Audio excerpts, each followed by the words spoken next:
Thanks, Evan. So the starting pitchers today have a striking amount of similarities. They're both in their first years with their respective programs. They've both had 6 starts on the season, and they both average about 5 innings per start.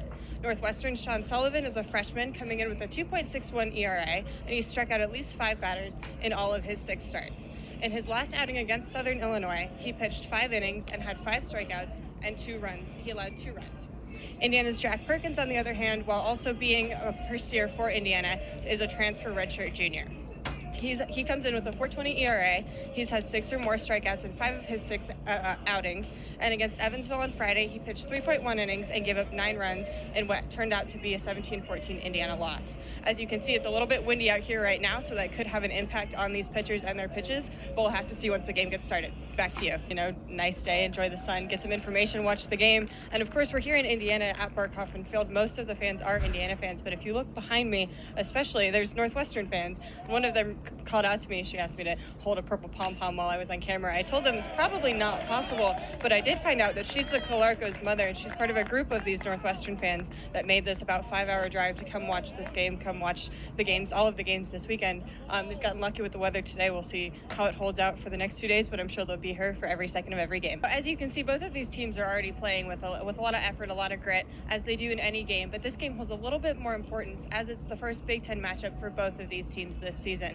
Last season, Indiana went 26-18. They only played Big Ten games last year due to COVID-19. Northwestern went 15-21, and when these two teams met up, Indiana won the series 2-2.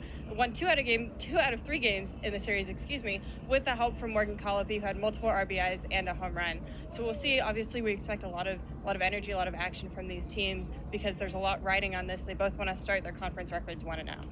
Lucky you, you're in the booth. I've been out here. Can't feel my fingers right now. You did notice I decided to put a coat on. It's a little under 40 degrees right now. It feels like a lot colder than that. Probably mid-30s if I had to guess. You've talked about these pitchers having to wait a long time in between they pitch, depending on how many walks happen. Luke Hayden was warming up in the bullpen during last inning, so he didn't get cold. And obviously, you've seen how that's worked out for him. But these fans, they're getting coffee instead of beer today. They're having a great time. They're really into this game right now. Watching the Cincinnati bullpen for quite some time now. They have a heater that they have down by where the catchers are squatting to catch the pitcher's ball. And the pitchers and the catchers both go up and they put their gloves in front of this big heater to warm their gloves up, warm their hands up before they start warming up. I can't quite see into the Indiana bullpen, but I'm going to guess whenever they have people warming up, they have the same thing. So they've managed to handle the cold today pretty well, I would say. I'm jealous of that heater personally, but it's fine. I'll send it back to you now. I wonder if they'll let you put the mic next to one of those heaters. Just kind of drop into the bullpen, Spider-Man style. Welcome into Andy Moore Field on this Saturday afternoon, as it's now 12:04. I'm Amanda Foster alongside Zion Brown here as Indiana takes on Illinois for the second game in the series. Yesterday, Indiana lost 6-4, entered the 6th inning leading. Illinois ended up tying 4-4. The game went into 8 innings, and Illinois walked away with the 6-4 win. So Indiana's looking to come back on what is also senior day for Indiana, as we just saw all 5 seniors here honored on the field. Zion, what are you looking for today? Like I said, gray, overcast day. This game was moved up 2 hours, originally slated for 2 o'clock, moved up due to rain.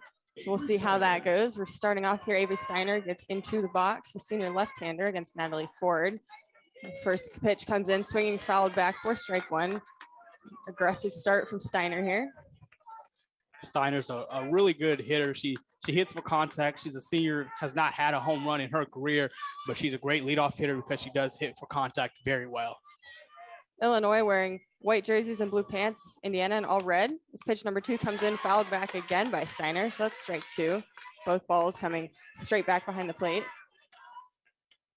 I mean, she's on time on these balls. She's just not getting them right in the middle of the softball. So right now, she's looking to probably just get it right in the middle for good contact.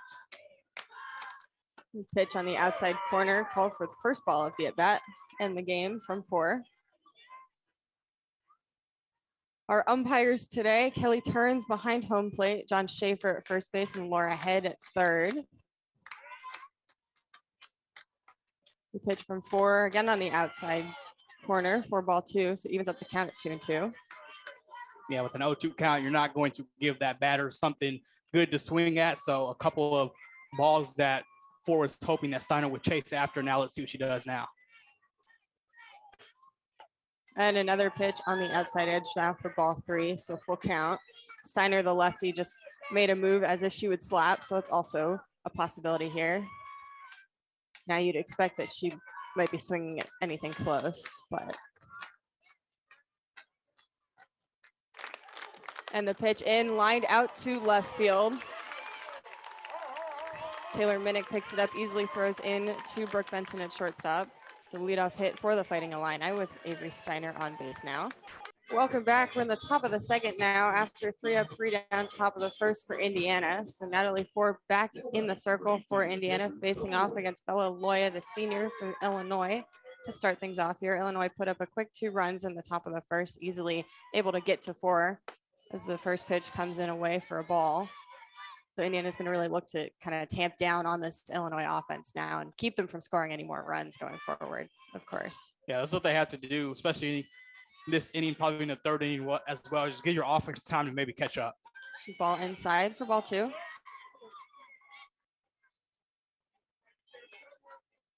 Another pitch inside for ball 3. So 3 balls for Ford to start things off. Loya, the grad student, was Big Ten All-Freshman team and named Big Ten All-First team in 2019. As the pitch from 4 comes in, lined out to center. Back goes Andrews. Andrews going back more. That ball goes off, bounces off center field wall. Out goes Benson to pick it up. She fires into 3rd as Loya slides in safe. So a triple almost goes out for a home run for Illinois. Barely stays in, goes out to the 220 mark. Andrews tracking it down and threw it in, but Loya was speedy around the bases, able to turn that into a triple. She puts her hands up and cheers with the Illinois dugout. How about Loya? Andrews, right-handed sophomore, playing center field. She swings and misses on the first pitch, up and above the zone from McQueen, doing a good job with placing those pitches high and getting Indiana batters to swing at them early.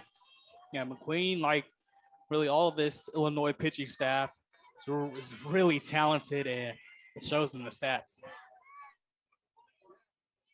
Pitch in on the outside edge for ball 1.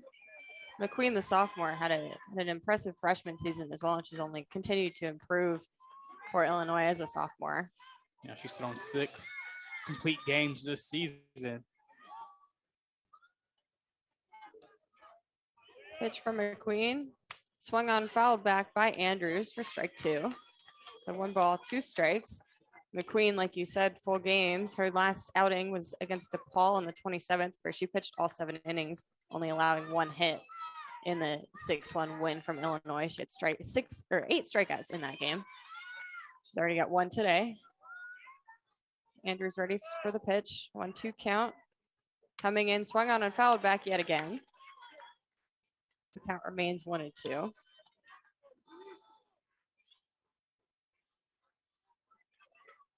Let's see if Andrews can just try to get on base, try to get a hit for IU, because they haven't been able to do that yet. Yeah, you want to get anything going if you can. As the pitch comes in, drops in for a ball on the top of the zone.